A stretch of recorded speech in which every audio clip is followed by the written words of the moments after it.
बताए कहाँ है वो कमीना? अजलान ने कुछ भी नहीं किया है। तुम देखोगे हम उसके साथ क्या करते हैं। तुम यहाँ से कभी नहीं निकल पाओगे, हमेशा यहीं सड़ते रहोगे।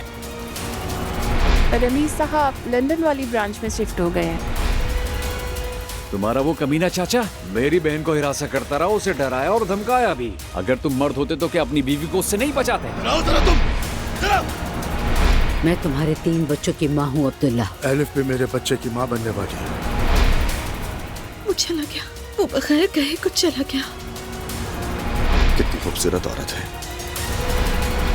मैं सिर्फ तुमसे मोहब्बत करता हूँ और मैंने कभी तुमसे बेवफाई नहीं की। लेकिन मैंने कर दी है, वो भी कल रात को।